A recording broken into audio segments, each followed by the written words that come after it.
काराकाट की सीट को काट कर देना है, उसके लिए भाजपा तैयार कराएगी। 4 सीट से कम पे चिराग पासवान को लड़ता आप बिहार में नहीं देख सकते। भाजपा को बोलने की जरूरत भी नहीं, नीतीश खुद मंत्री बना देंगे।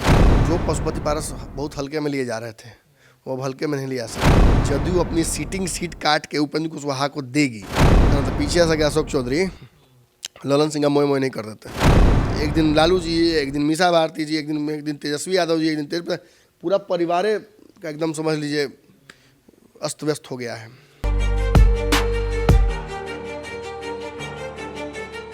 नमस्कार, पंचनामा देख रहे हैं आप, जहां पे हम करते हैं खबरों की चीड़-फाड़। नीतीश कुमार एनडीए में आ गए हैं। एनडीए में नीतीश आ तो गए हैं, लेकिन मुश्किलें एनडीए घटक दल में शामिल तमाम नेताओं की बढ़ गई हैं।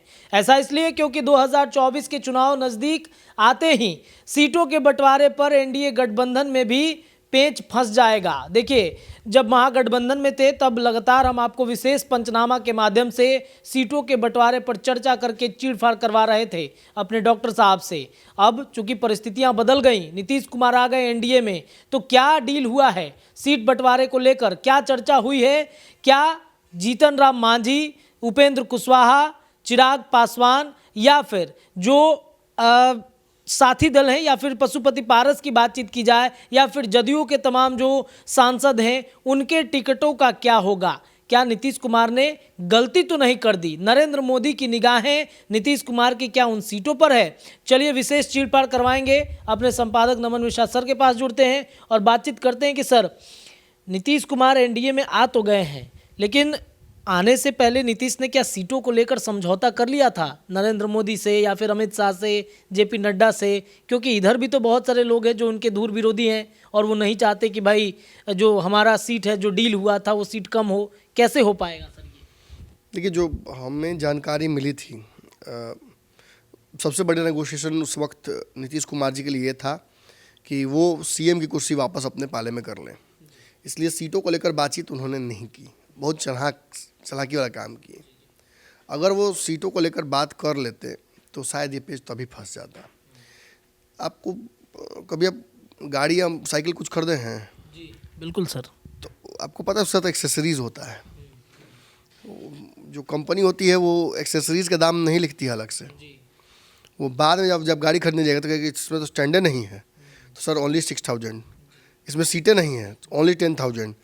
इसमें चाबी नहीं है, लॉक नहीं है, ताला नहीं है, ब्लूटूथ नहीं है, कैसे होगा सर? सब लगा के 6 लाख गाड़ी का और 17 लाख एक्सेसरीज का। सर क्योंकि खाली मिलता है, बोलेरो भी खरीदने जाइए तो बहुत सारे स्टीयरिंग लगता है, क्या क्या उसमें सामान लगाए। देखते ना, कभी कभी रोड पे देखेंगे कि ट्रक जा रहा है, डल्ला ये नहीं है नया वाला, तो नया उस पर डल्ला बाद में बनता है, ट्रक से ज़्यादा महंगा पड़ जाता है डल्ला।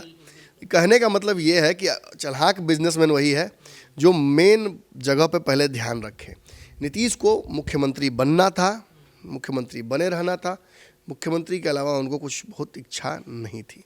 अब आप कहिए कि भाई तो सांसद और विधायक के लिए इतना लड़ाई झगड़ा क्यों होता है? ये संख्या अगर नहीं हो तो नीतीश की पार्टी जीवित ही नहीं रहेगी।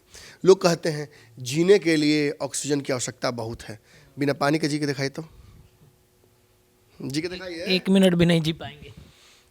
तो फिर कहने अब बिना एटमॉस्फेयर के रह के दिखाइए, बिना ग्रेविटेशन के रह के दिखाइए, बिना खाना के रह के दिखाइए।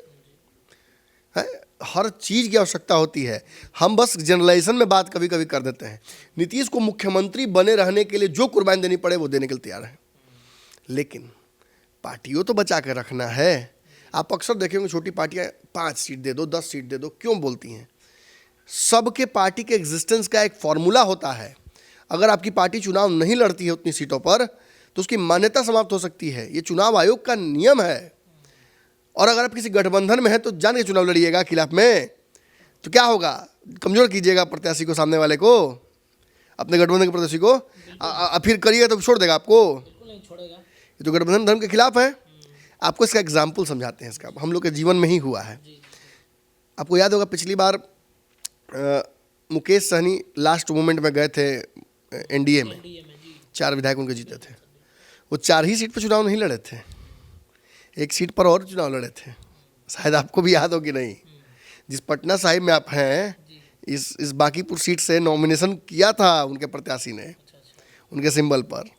और मैंने करके नॉमिनेशन चुप बैठ गया, कोई शोर शराबा नहीं, कोई सोच रहा नहीं। चुपचाप हाँ, ये नाव छाप। क्यों? क्योंकि उनको डैमेज भी नहीं करना था प्रत्याशी को यहाँ के, अपने गठबंधन के, और अपने चुनाव आयोग वाला नियम भी पूरा करना था। हर जगह आप ऐसा नहीं कर सकते हैं, ये तो मान लीजिए कर लिया उन्होंने, हर जगह आप ऐसा नहीं कर सकते हैं। और उस स्थिति में होता क्या है, उस स्थिति में होता क्या है कि इस पार्टियों को ये साबित करने के लिए जिताना भी पड़ता है, सर्टेन वोट भी लाना पड़ता है, तो उसके लिए दबाव बनाना पड़ता है अपने गठबंधन सहयोगियों पर। तो नीतीश को मुख्यमंत्री बने रहने के लिए जदयू को जिंदा रखना होगा। जदयू को जिंदा रहने के लिए विधायकों को सर्टेन सीट पे चुनाव लड़ाना होगा, सांसदों को लड़ाना होगा। मोदी सरकार में इंटरफेरेंस देखिए, आपने कहा, याद होगा आपको, सांकेतिक रिप्रेजेंटेशन नहीं चाहिए, नीतीश जी ने कहा था, याद है? कई बार डिनाई भी किए हैं मंत्रिमंडल विस्तार में, और एक बार लिए हैं उसको से, तो जो उठा पटक हुआ, आरसीपी सिंह जाके मान गए। नीतीश नहीं माने थे, आरसीपी मान गए। नीतीश कहा कि 2 को चाहिए, आरसीपी कहा को दे दे, हमको दे दे, बस काम हो गया। हाँ, तो बवाल हो गया, बवाल हो गया। उसके बाद से बिहार की राजनीति रुकी है क्या कभी एक सेकंड के लिए? वो एक फैसला आरसीपी ने लिया, उसके बाद से सब कुछ पलट गया। और कहीं ना कहीं नीतीश कुमार को राज्यसभा, लोकसभा, विधानसभा, इन सब को चुनाव लड़ाना मजबूरी है उनकी। अपने पार्टी का संविधान, उसको बार बार पुनरावृत्ति करना, उसको चुनाव कराना, संगठन का विस्तार करना, वो जरूरी है। वो सब नियम के कानून के तहत होता है।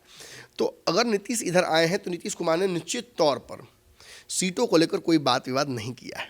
नीतीश ने बस कहा क्या है, जो फॉर्मूला था वो फॉर्मूला रहेगा, पुराना वाला। हाँ, 2020-19 का जो फॉर्मूला था, उसी फॉर्मूले पे ये सारा खेल होगा फिर से।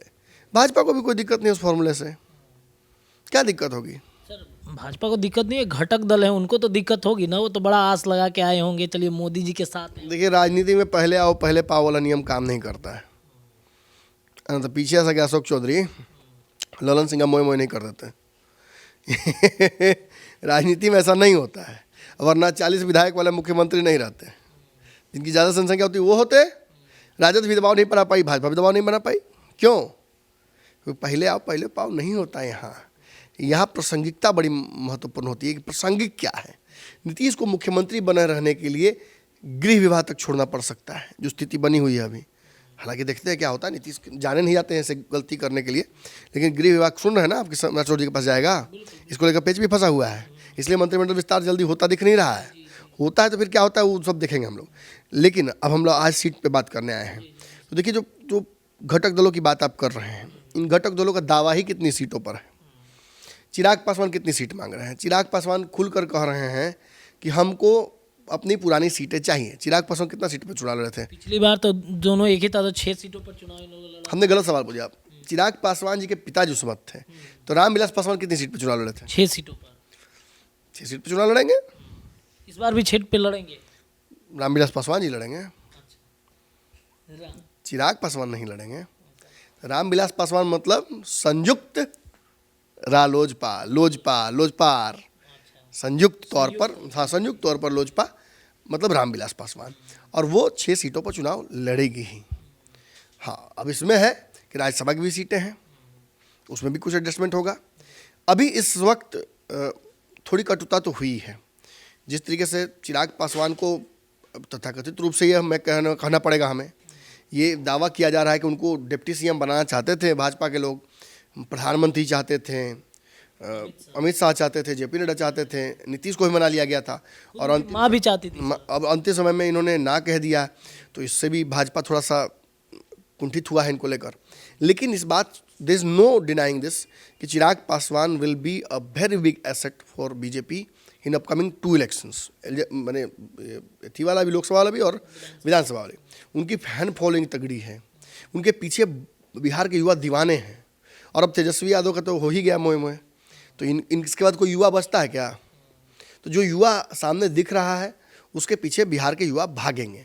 और चिराग पासवान ने कहीं ना कहीं एक कुर्बानी देकर के, अरे डिप्टी सीएम, हम तेजस्वी यादव थोड़ी हैं, मरे जा रहे हैं सत्ता के लिए, हट नहीं चाहिए, रखो अपना कुर्सी, हमको क्या समझे हो? तेजस्वी लालू यादव के बेटा, हम रामविलास पासवान के बेटा हैं, मुझे पता है लंबा संघर्ष कैसे करना है, हमको कोई डर नहीं है, नहीं चाहिए कुर्सी, रखिए अपना कुर्सी। तो ये करके राजनीतिक कद तो बढ़ा लिया, भले व्यक्तिगत लॉस तो उनका हुआ, संगठन को भी उनका बड़ा पोषण मिलता, मैंने समझाया भी था ये, लेकिन एक अपर हैंड तो उन्होंने दिखा दिया ना। अब इस चलते भाजपा उनको सीटों में तो कमज़ोर नहीं कर पाएगी ना। तो चिराग पासवान की आखिरी जो दाव थी या आखिरी दावा जो था उनका, कितने सीटों पर था, हमने समझाया था 4 सीट से कम पे चिराग पासवान को लड़ता आप बिहार में नहीं देख सकते हैं। 4 सीटें उनके पाले में रहेंगी ही रहेंगी। वो 4 सीटें कौन सी होंगी, उसमें उसका एक पूल ऑफ सीट्स है। जैसे जमुई सीट जो छोड़ना चाहते थे, वो चाहते थे हाजीपुर से लड़ना, भाजपा ने कहा कि जमुई सीट छोड़ने को लेकर आप कभी मत बोलिएगा, इसलिए उन्होंने फिर वो जाना आना शुरू कर दिया, रूप में रखे। जमुई चूँकि सेफ सीट है तो वहाँ से प्रत्याशी बदल कर भी चुनाव लड़ा के जीता सकता है। फिर समस्तीपुर एक सीट है जहाँ पर प्रिंस का टिकट कटता मुझे साफ दिख रहा है। वो भाजपा को भी फीडबैक वहाँ कुछ निकाली है, एग्जैक्ट क्या है हमको नहीं पता, लेकिन ये फीडबैक वहाँ है कि समस्तीपुर सीट से उनका छुट्टी होगा। पहले भी सर आपने कहा है कि समस्तीपुर उनको विधानसभा की तरफ ठेला जाएगा या उनको कुछ और ऑप्शन दिया जा सकता है। तो प्रिंस पासवान का वहाँ से कटता मुझे दिख रहा है। फिर आपको पता होगा खगड़िया सीट जो है वहाँ के सांसद का उनका भी मोह हो गया है। अब नीतीश कुमार के टिकट पर चुनाव लड़ेंगे कि राजद में जाएंगे कि आपको सब समझ में आ रहा होगा कहाँ जाएंगे वो। उन्होंने पहले अपना सब दरवाजे पे के गो भगवान को पूजा कर दिया, मंदिर मस्जिद गुरुद्वारा सब। तो मतलब उनका राजद से लगभग लड़ना चुनाव कंफर्म सा हो गया है। उस दिन भी उनके पुत्र नजर आए थे जो विधायक हैं राजद के। तो ऐसी स्थिति में एक वहाँ मुझे दिख रहा है कि वो सीट भी छूट रही है। भाजपा खगड़िया क्यों लेना चाहेगी, भाजपा चाहेगी कि ले लीजिए आप ही। नवादा मुंगेर में से एक सीट चिराग पासवान को मिलता मुझे नज़र आ रहा है। चंदन सिंह की जगह मुझे लगता है कि सुभान सिंह ही चुनाव लड़ेंगे, मतलब उनकी पत्नी लड़ेंगी या कुछ ऐसी परिस्थिति बन सकती है। अंतिम समय में चंदन सिंह अपने सुभान सिंह अपने भाई को भी, जिनको बेटे की तरह मानते हैं चंदन सिंह को, उनको भी चुनाव लड़वा सकते हैं। लेकिन मुझे लगता है कि वो सीट ज़्यादा चांस है कि चिराग के पास चली जाएगी। चिराग भी देखिए लगातार आना जाना वहाँ शुरू किए हुए हैं। वैशाली की सीट पर भी चिराग पासवान लगातार आ जा रहे हैं। और एक सीट तो हाजीपुर है जो कि चिराग पासवान छोड़ेंगे नहीं किसी कीमत पर। ये विवाद समाप्त हो जाता है, चिराग पासवान अगर डिप्टी सीएम बन जाते हैं तो ये सीट विवाद ही पूरा समाप्त हो जाए। भाजपा का भी एक बड़ा मास्टर स्ट्रेटजी था ही, लेकिन चिराग पासवान अभी भाजपा के लिए प्रॉब्लम चाइल्ड बने रहेंगे। प्रॉब्लम चाइल्ड नया सब, हाँ ये टर्मिनोलॉजी हम लेते आएंगे रोज नया। अब हम समझ लिए हैं, अब हम नया चीज़ सिखाएंगे बिहार के युवाओं को। हम समझ गए कि बिहार के युवा अब हम पे विश्वास करते हैं। नेता नहीं बनना है, जो एक पॉलिटिकल विश्लेषक के तौर पर, कमेंटेटर के तौर पर जो मैं बातें बता रहा हूँ उस पर बिहार के युवा अमल करें, समझें। आपको पता है ना कि राजद के लोग कितने बेचैन हो गए हैं। अब तो सब लोग कह रहे हैं कि मैंने पहले कहीं नहीं बोले। पहले कहाँ बोले हैं सर? तो पहले तो आप बोले थे। 1 लाख लोग देख रहा है, भी देख काफी नहीं है, वो भी देख रहे होंगे। हाँ नहीं है। मैं किसको नहीं कहा, हमने सुनील सिंह को मैं लगातार बोलता रहा कि नीतीश को भागेंगे, संजय यादव को मैंने लगातार कहा कि नीतीश भागेंगे, और फिर भी इन लोगों ने तेजस्वी यादव को नहीं बताया। अब नहीं बताएं कि इनके बताने की वजह से तेजस्वी यादव भी बोले, भाई नमन मिश्रा बोला, भाई हम बड़ा पत्रकार का देखते हैं, ये सब चिरकुट पत्रकार का बात मत किया करो। दिल्ली वाला पत्रकार, दिल्ली वाला कि बिल्ली वाला कौन बोले, छोड़िए अब उतना क्या पढ़ना है। तो अभी इस समय सब बिल्ली वाला पत्रकार हो गया है, कोई दिल्ली वाला नहीं। माता खजुला रहा है सब। अरे अब क्या बोले कि आप कुछ बुझात देखे छोड़ा उन्हें प्रिडिक्शन कहीं होता है। उनकी स्थिति पे हंस नहीं रहा हूँ, राजनीतिक विश्लेषण ये होता ही है धारदार, लेकिन इसमें भी झूठ और जो हल्का सा पर्दा पड़ जाता है चॉकलेट वाला, वो सब नहीं होना चाहिए। छोड़िए वो सब बात, हम कहाँ जा रहे हैं, अभी सही हो जाएंगे, हाँ सीटों पर आ रहे हैं। तो चिराग पासवान को तो लगभग आप समझ गए कि 4 सीटें जो उनकी इसी पूल ऑफ सीट्स में से कहीं ना कहीं होंगी। रही बात उपेंद्र कुशवाहा की, असल जानते हैं सपेरा का पिटारा यही है। इसमें हाथ डालने का हमको मन नहीं कर रहा है, क्योंकि इसमें हाथ डालने से कई लोगों से रिश्ते भी खराब होंगे। लेकिन खैर जय श्री राम बोला जाए, बोलना तो पड़ेगा सर, अब तो आ गए, बोलना तो पड़ेगा।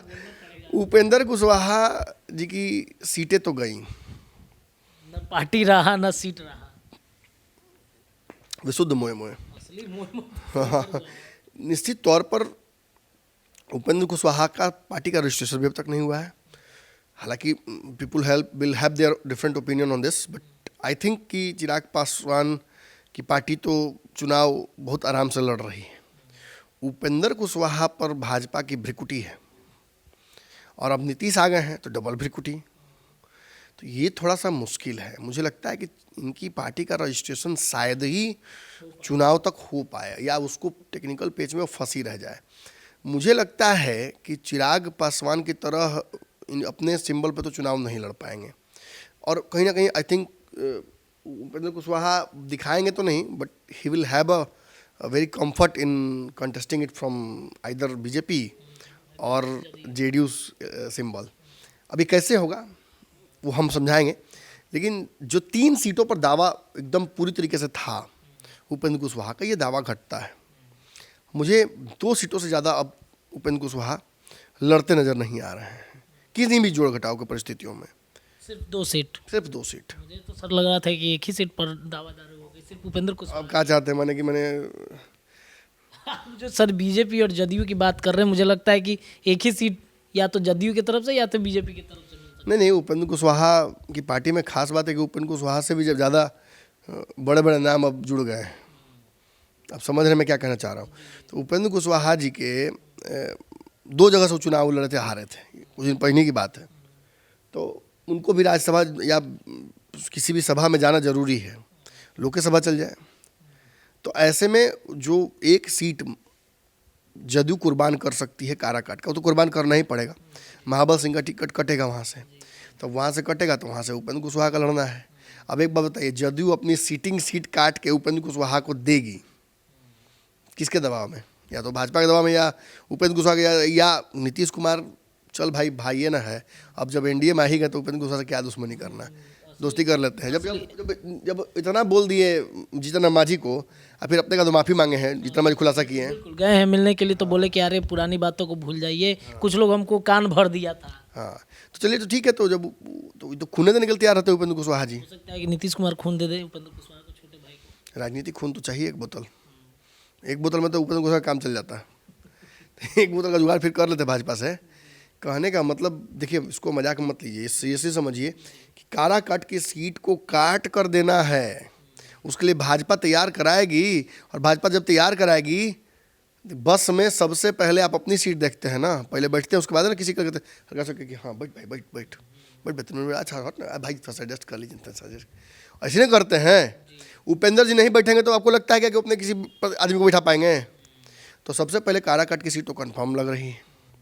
वो एक वहाँ बुरावनी पॉइंट हो गया जदयू का, हमने सिटिंग सांसद का टिकट काटा आपके चक्कर में। अब उसके बाद 2 सीटों पर ज़बरदस्त कचकच भइल है, एक जहानाबाद और दूसरा जो सीट है उनका वो सुपौल का है। सुपौल के प्रत्याशी चुनाव की घोषणा और चुनाव के माने कहीं एग्जिस्टेंस में आने से पहले 2024 के पहले से चुनाव की तैयारी कर रहे हैं। नौकरी छोड़कर आए हैं, बैद्यनाथ मेहता उतना बड़ा नौकरी छोड़कर IAS का आए हैं, 8 साल 10 साल की नौकरी बचा हुआ था उनका, और वो तैयारी कर रहे हैं लगातार। और बहुत कॉन्फिडेंस से वो मार्जिन्स भी जो हैं वो जब देखते हैं, और हमने तो सर्वे भी किया था, तो वहाँ से बहुत आसानी से जीत रहे थे, उसमें भी बिना नीतीश के भी। तो अब तो नीतीश के आने से तो और मजबूत हो जाता है वो सीट। लेकिन वहाँ सीट कटना है फिर किसका? जदयू का ही। दिलेश्वर कामत का वो सीट है। दिलेश्वर कामत डायरेक्ट प्रॉक्सी हैं विजेंद्र यादव के। चलिए, विजेंद्र यादव तो टिकट नहीं कट रहा है ना, दिलेश्वर कामत का कट रहा है, तो विजेंद्र यादव भी थोड़ी देर के लिए मान लेंगे, नीतीश भी मान लेंगे। लेकिन 2 जगह आप नीतीश कुमार से एहसान लीजिएगा, कटवा के टिकट। सर ऐसा भी तो हो सकता है कि बीजेपी एक उधार कर दे कि लीजिए मेरे तरफ से एक आपके लिए। हाँ वही लास्ट में हम लोग वहीं पहुँचेंगे। तो कहीं तो फिर उस जगह पर कहाँ एडजस्ट कीजिएगा फिर आप? देखिए सीटें तो जदयू की ही ना है। अच्छा, तीसरी सीट जो मिल सकती है इनको वो है जहानाबाद की सीट, जिसके लिए प्रयास में अंदर हो रहा है, जिसके प्रत्याशी भी हैं इनके पास। वहाँ से चितरंजन कुमार, 2 पार्टियों का उन पर नज़र है, एक लोजपा और एक उपेंद्र कुशवाहा। तो लोजपा शायद मुझे लगता है कि विधानसभा देने के चक्कर में होगी, लेकिन लोकसभा की बात तो उपेंद्र कुशवाहा जी से लगता है कि हो चुकी है अंदर। वहाँ और भी प्रत्याशी हैं, वहाँ पे रणविजय सिंह हैं, और भी लोग हैं वहाँ से चुनाव लड़ने के इच्छुक हैं। तो अब इस सीट पर भी वही बात है कि ये भी सीट सिटिंग जदयू की ही है। यहाँ भी वही पेच फंस रहा है, यहाँ भी कटवा के लेना है। आप मुझे बताइए कि क्या भाजपा भी इस स्थिति में है कि 3 सीट काट कर जदयू का उपेंद्र कुशवाहा को दे दे? मैंने अपने लिए भाजपा मांग ले तो बात कुछ और होती भी, उपेंद्र जी के लिए मांगे असंभव। तो असंभव में फंस गया पेच। राम में पूरा माहौल हुआ है सर, कैसे काटेगा? इस बार कोई चुनाव लड़ना चाहेगा किसी भी कीमत पर। अभी दुलांचन गोस्वामी एक दिन एक्स्ट्रा रुक के गए हैं पटना में, सरकार गिरी सब हुआ, हम बोले भी थे दुलाल चंद्र गोस्वामी जी से, जो कटिहार सांसद हैं, उनका तो बहुत बढ़िया हो गया। उधर से जो कांग्रेस का दावेदारी था वो खत्म हो गया, समाप्त हो गया। काफी दबाव में, टेंशन में थे। टेंशन में तो थे, क्या होगा? और पता नहीं ललन सिंह कटवाना चाहते थे कि कौन कटवाना, उनका टिकट कटवाने के चक्कर में था लोग, जबकि अच्छे प्रत्याशी थे। और देखिए अब उनका एकदम राममय हो गया उनका सीट, अब आराम से निकल रहा है। तो कहने का मतलब ये है कि इन सीटों पर रजामंदी बनता मैं नहीं देख पा रहा हूँ। इसके अलावा भी कुछ सीटें अगर है ना, तो वो भी जदयू की सीटें हैं, जो नाम उल्टा उल्टा आ रहा है। अरे उपेंद्र कुशवाहा ने 8 सीटों पर दावा किया था ना, प्रभारी बनाकर, उसमें ज़्यादातर सीट देखिए सब जदयू का है, सब जदयू का था जी। तो फिर बचता क्या है? तो कहीं ना कहीं ये पेच फंस रहा है। अब बात रही मांझी जी की, तो मांझी जी को एक ही सीट चाहिए, और अनफॉर्चुनेटली या फॉर्चुनेटली कहिए, ये भी सीट जदयू की ही है। विजय मांझी का टिकट कटेगा तो जितना मांझी चुनाव लड़ेंगे। गया। अब बताइए हमको, चौथी सीट भी नीतीश जी का ले लीजिएगा। नीतीश जी इतना हल्का थोड़ी है कि गृह विभाग, मंदिर के प्रसाद लगा सब में बांट दीजिए, गृह विभाग का प्रसाद है। टिकटों कटवाए। नहीं, गृह विभाग में तो पेच है, तो नीतीश मुझे शायद लगता है छोड़ेंगे, देखते हैं क्या होता है। लेकिन सीटों को लेकर अगर जब बैठक होगी, बातचीत होगी, तो ये एक मेजर इशू आएगा। जिस एनडीए का सीट समझौता हो चुका था, उसमें नीतीश ने आकर, जो मैंने लिखा था कि यहाँ तक तो सब ठीक था, अब गरम मसाला डालना है। गरम मसाला जानते हैं, वो बहुत टेक्निकल चीज़ है। बाकी मसाला जहाँ नहीं है, इतनी मैंने बेसी हुई तो काम हो जाएगी। वो अगर तरी मैंने बेसी हुआ ना, तो मोए मोए सब्जी का हो जाता है। तो आप भी डायरेक्ट हो जाते हैं। हाँ, और सही बात है, गर्मी भी होता है उसमें भाई, अब खराब लगता भी टेस्ट उसका। और नहीं डाली तो फिर भी वो भी थोड़ा सा हल्कापन लगता है कि भाई सब्जी लगता है, विशेष नहीं है कुछ। तो नीतीश के आने की वजह से यही जो महागठबंधन का, माफ कीजिएगा, एनडीए गठबंधन का ये समीकरण गड़बड़ा रहा है। और इसमें मांझी जी की सीट जो है, गया तो काट नहीं पाइएगा, गया उनको चाहिए तो चाहिए। अब बात रही मुकेश सहनी की, वो अभी आए नहीं हैं, लेकिन मुकेश सहनी को 3-4 सीटें मिलनी है, तो 3 सीटें मैक्सिमम, तो यहाँ नहीं मिलना है। एक उत्तर प्रदेश में मांग रहे हैं, एक और कहीं उनको एडजस्ट किया जा सकता है। और रही बात मुकेश सहनी की, तो मुकेश सहनी के पास ऑप्शन था खगड़िया सीट लेने का, खगड़िया सीट उनके लिए रखा गया था। अगर वो सीट नहीं होता है तो पता नहीं अब भाजपा कैसे करेगी। मुजफ्फरपुर वाले सीट जो है, 59 का काट के इतना हम बोले थे, हाँ, तो वो संभव नहीं लग रहा है, बहुत मुश्किल है। अंतिम समय में हो सकता है कि 59 वोट को देखते हुए भाजपा मान जाए और वो सीट तो डबल जीत हो जाएगी वहाँ पे मुकेश सहनी की। एक तो लड़ाई चलती है जनसाद से। एक सवाल सर, आपने बोला कि जैसे मुकेश सहनी को अन्य राज्यों में शिफ्ट करना है, जदयू की भी चर्चा चल रही थी कि बिहार तो देंगे ही, लेकिन अन्य राज्यों में कहीं शिफ्ट। जदयू की सीटें बात नहीं की है, हम बात करते हैं उस पर भी। और एक और इसके अलावा बचते हैं पशुपति पारस। हाजीपुर तो गया, हाजीपुर सीट पर दावेदारी निश्चित तौर पर अभी भी है उनकी, लेकिन वो सरकार का हिस्सा बनने जा रहे हैं। अपने एमएलसी को या किसी को वो सरकार में मंत्री का शपथ दिलवाएंगे, शशि भूषण नाम है। तो वो भी एक बात है। और पार्टी बचाए रखना है उनको भी, चुनाव तो उनको भी लड़ना होगा। तो ऐसी स्थिति में मुझे लगता है कि बहुत मांडवली करा ली भाजपा। ये सीट हाजीपुर शायद चिराग पासवान को चली जाएगी, तो यहाँ से एक दावेदारी उनकी घसकती है। मैंने पहले ही कहा कि प्रिंस को मैं चुनाव लड़ता नहीं देख रहा हूँ, तो ये एक बड़ा समस्या है। तो ऐसे में क्या पशुपति पारस को जमुई भेजा जा सकता है? जमुई तो नहीं पता, बीजेपी की टिकट से कहीं हो सकता है जाएंगे जमुई। राज्यसभा भी खाली है, चिराग पासवान की माताजी को भी भेजने की बात चल रही थी, तो क्या राज्यसभा भेजे जाएंगे, कहीं के राज्यपाल बनाए जाएंगे, क्या कुछ होगा? वो सारा ऑप्शन खुला है और सब पर चर्चा होती है बिहार में।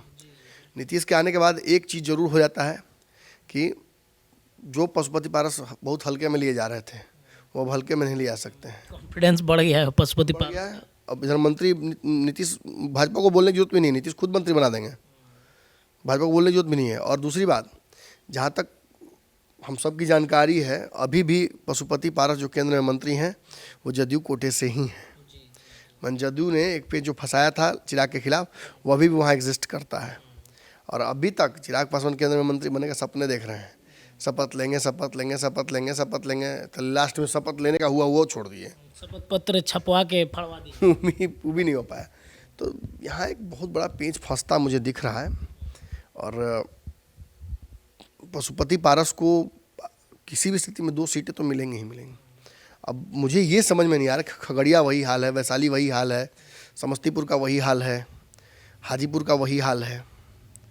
तो पशुपति पारस की सीटों किस सीट पर दावा बनता है उनका? अब दावा सब सीट पे वो करेंगे, लेकिन बनता एक्चुअल किस पे है? निश्चित तौर पर हाजीपुर सीट पर पशुपति पारस को पीछे हटाना पड़ेगा भाजपा को, लेकिन नीतीश कुमार के साथ रहेंगे तो दबाव बनाएंगे, तो चिराग और पशुपति के बीच ये सीट फंसेगी। इसके अलावा आप समस्तीपुर में मैंने प्रिंस का टिकट काटना भाजपा चाहती है, लेकिन अगर ऐसा होगा तो फिर नहीं कटेगा। तो 2 सीटें तो कैसे पशुपति पारस को देना ही देना होगा। अब जरा जोड़ घटाव हम करते हैं तो विशेष हम समझा पाएंगे। देखिए, जो फाइनल फॉर्मूला तय हो पाया है, जो 2019 और 20 का समीकरण था, 19 के समीकरण में 17 सीटों पे लोग चुनाव लड़े थे और उन्होंने 6 सीटें दी थी लोजपा को। तो लोजपा की जो 6 सीटें थी उसको हम साइड रख देते हैं और हम चिराग और पशुपति पारस को साइड कर देते हैं। ठीक है, इसको साइड कर देते हैं। अब हम सोचते हैं कि भाजपा और जदयू कितनी सीटों पर चुनाव लड़ी थी। देखिए, 17 और 17 में से 16 जीत कर आई थी जदयू और 17 में से 17 जीत कर आई थी बीजेपी। इस बार भाजपा के कई सांसद जिनका टिकट कट गया था पिछली बार, उनको भी टिकट देने की बात चल रही थी। जिससे सिवान से ओम प्रकाश यादव जी, उनको फिर जनक राम का टिकट कटा था, फिर और भी लोगों का कटा था। तो ये भी एक जोड़ घटाव यहाँ चल रहा था। लेकिन अब खबर ये आ रही है कि 18 सीटों पर दोनों जो पार्टियां हैं, मुख्य पार्टियां इस गठबंधन की, वो चुनाव लड़ेंगी। उसमें जोड़ घटाव वो लोग नहीं होने देगा। 20-20 से तो बेहतर ही है बाकी लोगों को अकोमोडेट करने का। तो 18 सीट पे देखिए, एक और बात आप ये जान लीजिए कि 18 सीट जदयू का तो नहीं पता, लेकिन 18 सीट भाजपा क्यों लड़ना चाहेगी। भाजपा तो मैंने याद होगा आपको आखिर बार कहा था कि 22+ सीटों पर चुनाव लड़ना चाहती है अपने दम पर, लेकिन अब वो जदयू के लिए कम करेगी, लेकिन इतना भी कम नहीं करेगी। 18 सीट भाजपा के लिए बहुत ज़रूरी है। भाजपा जानती है जिन सीटों पर भाजपा लड़ेगी वो 100% स्ट्राइक रेट लेके आएंगे। 18 सीट का मतलब है कि बिहार में आधी सीटें जीत रही है भाजपा अपने दम पर। वो नीतीश पर डिपेंडेंट नहीं रहेगी कि सांसद लेके भाग जाएंगे, समझिएगा। उपेंद्र कुशवाहा पर भी बहुत भरोसा नहीं है। उपेंद्र कुशवाहा जीत कर भी धोखा दे चुके हैं भाजपा को। जीतन राम मांझी का भी कोई गारंटी नहीं ले सकता है। जब अंतिम समय में 2 मंत्रालय के लिए अड़ गए, अब मुख्यमंत्री के तक उनको ऑफर हो गया, सब 3-5 हुआ था, तो वो भी बात है। चिराग पासवान ने भी स्पष्ट कर दिया कि वो भाजपा की हर बात नहीं मानेंगे। इतना बड़ा ऑफर ठुकरा कर उन्होंने ये साबित कर दिया कि will be a problem child. वो इतना आसानी से नहीं मानेंगे। मुकेश सहनी भी has become hard bargainer. Mukesh Sahani अब तक भाजपा के छत्र छाया में नहीं आए हैं, ये जानते हुए कि राममय हो गया है पूरा देश। और राम के तो मैंने उनके राम के लिए हमेशा केवट तैयार रहते थे, यहाँ तैयार नहीं हो रहे, लेकिन है अंदर अंदर तैयार। उनको भी जो हार्ड बार्गेनर हैं, जो चाह रहे हैं वो मिले, वही उसी पे वो आएंगे। पशुपति पारस बहुत बड़ी समस्या नहीं बनेंगे दोनों गठबंधनों के, दोनों घटक दलों के लिए। तो एडजस्टमेंट इसी में कहीं करना होगा। तो कैसे एडजस्टमेंट होगा? देखिए, 18 सीटें जो हैं वो दोनों जदयू और भाजपा लड़ेंगे। ठीक है, इसमें जो जानकारी हमें प्राप्त हो पा रही है, जो बची हुई 4 सीटें हैं, ठीक है, इन 4 सीटों पर सीधे तौर पर चिराग पासवान को आप चुनाव लड़ते हुए देखिएगा। 4 सीटें चिराग पासवान की कोई छूनेगा नहीं। अब कौन होगा सीट, उसमें बहुत अभी माथापच्ची है। ये कैसे होगा, इसमें भी बहुत माथापच्ची है। ये अनाउंसमेंट जब होगा ये भी देखने लायक होगा। अब बची बात कि भाई कहाँ गए पारस, कहाँ गए उपेंद्र कुशवाहा और कहाँ गए मांझी। और इनका तो खैर मैं बात ही नहीं करूँगा, मैं क्या नाम है, मुकेश सहनी, क्योंकि Mukesh Sahani will be adjusted in BJP seats. अगर बीजेपी एक सीट रखे हुए आएंगे तो मिल जाएगा, नहीं जाएंगे तो नहीं मिलेगा। अब बात रही मांझी की। देखिए, मांझी को नीतीश कुमार से पैचअप हो चुका है, कोई बड़ी बात नहीं है। मांझी जी को जो एक सीट चाहिए, वो चाहिए भी किससे? नीतीश कुमार से। तो नीतीश कुमार से दोस्ती इसलिए पहले दिन से बढ़ाना शुरू कर दिए वो। और नीतीश कुमार अपनी सीट देंगे, 18 में से 1 सीट वो कुर्बान करेंगे मांझी के लिए। मांझी की अपनी पार्टी है, मांझी उस पार्टी के सिंबल पर ही चुनाव लड़ेंगे और मांझी जदयू को एडजस्ट करके चलेंगे कि चलिए भाई ठीक है, आपका एक एहसान रहा हम पर। अब पेंच यहाँ फंसता है उपेंद्र कुशवाहा का। उपेंद्र कुशवाहा का क्या होगा? देखिए, भाजपा उपेंद्र कुशवाहा को अपने कोटे में एडजस्ट नहीं कर पाएगी। इस बात को इसी वक्त गांठ बांध लीजिए। एसेट लायबिलिटी, जब तक नीतीश नहीं आ जाए तब तक एसेट थे, अभी has become a liability, political liability, और इस लायबिलिटी को भाजपा ढोने वाली नहीं है। भाजपा जरूर उपेंद्र कुशवाहा को साथ रखना चाहती है, लेकिन ये भाजपा के लिए महत्वपूर्ण नहीं है, ये नीतीश के लिए महत्वपूर्ण है। क्योंकि अगर उपेंद्र कुशवाहा जिस सीट पर प्रत्याशी देंगे वो नीतीश को कमज़ोर करेंगे। पिछली बार 2 लोगों ने नीतीश को कमज़ोर किया था, चिराग और उपेंद्र कुशवाहा। तो चिराग साथ में हैं, भाजपा ने उनको पहले एडजस्ट कर दिया है।